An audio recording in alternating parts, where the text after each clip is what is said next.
Hello everyone, this is Ranveer Ambati, an employee with Verizon, currently performing the role of solution architect. For those of you who may not be familiar with Verizon, just a brief, note about the privileged company I'm employed with for the past 16 years now.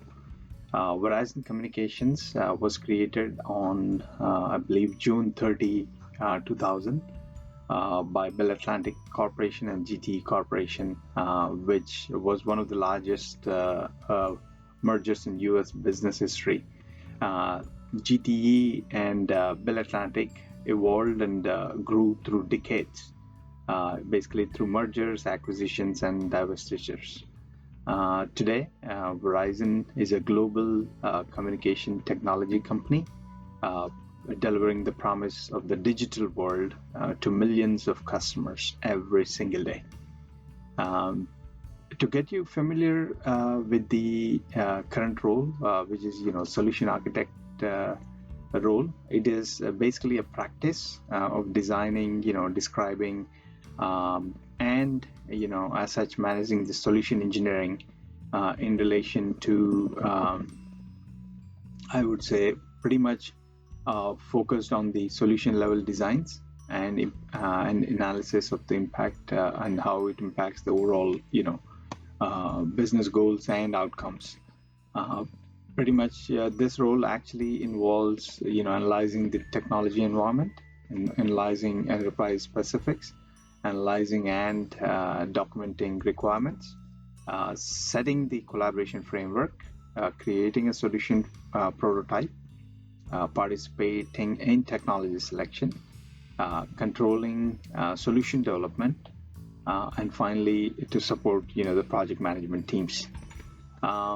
If one were to think what skills are actually needed to excel in this field that I'm in, I would put it in four perspectives. One, have a good solid technical understanding, and excellent communication skills, right? That's a key because you will be interfacing with the stakeholders, with the IT team, with pretty much, I would say, every stakeholder that's impacted.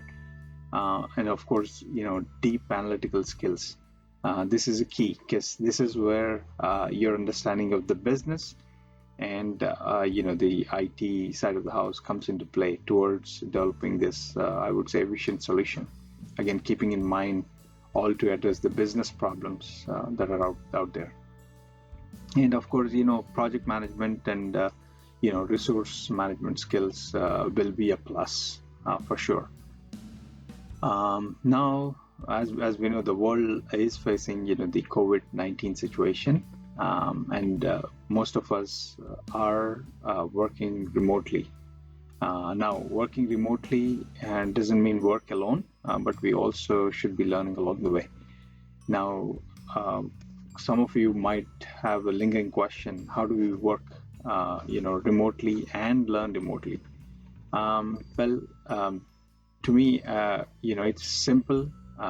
Basically, so long you have a good, network connector, preferably a Wi-Fi, obviously for faster internet speeds, as well as, less latency. Being with Verizon, I would say Verizon Fios is the most reliable home network, and Verizon Wireless is by far the best among wireless service providers. 5G, as you know, our fifth generation of wireless, will pretty much come in as an icing in the cake. I know some of the cities already have them, but I know company-wise, Verizon is rolling out throughout the country. Pretty sure you'll see that communication come across in the cities that you have located. Needless to say, I would say Verizon Wireless is by far the best among all the wireless service providers. Now, for those of us working remotely, especially for those who are part of information technology, this shouldn't be any difficult part at all, because we are used to logging in remotely, performing job functions, in some cases, those in the production support also perform. In all, this is kind of norm, right? But for those other industries, such as retail, healthcare, and tourism, etc., the whole business model relies on person-to-person interaction. I know we as humans, when adversity hits us, we are at our best. Just a recent example of COVID-19, where 97% of US was able to work, or basically I shouldn't say work, but rather were able to restrict themselves from movement, which was not the case prior.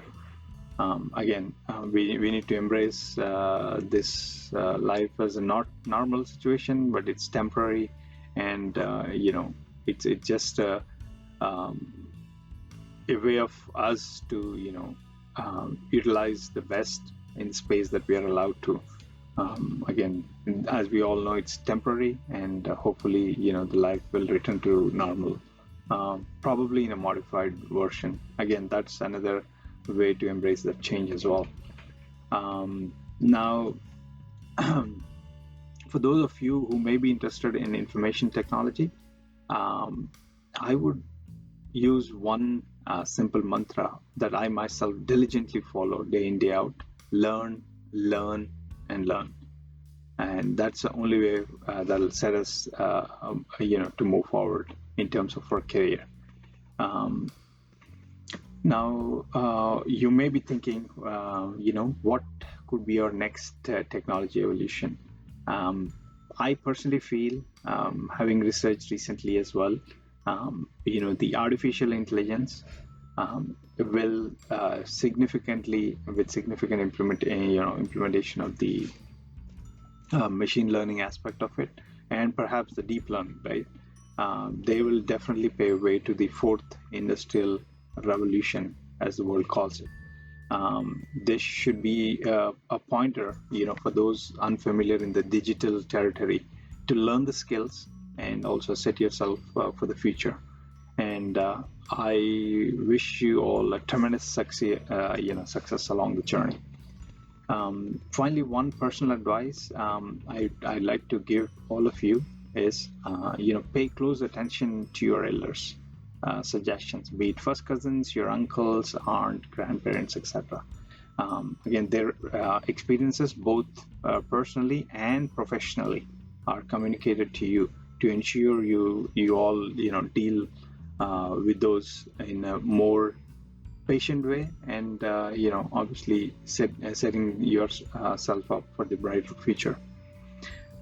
Remember, efforts may not yield immediate results, but will certainly set you up for success. And knowing success is different for everyone. Good luck, and I continue to cheer my younger generations to reach much higher altitudes in their life journey. Bye.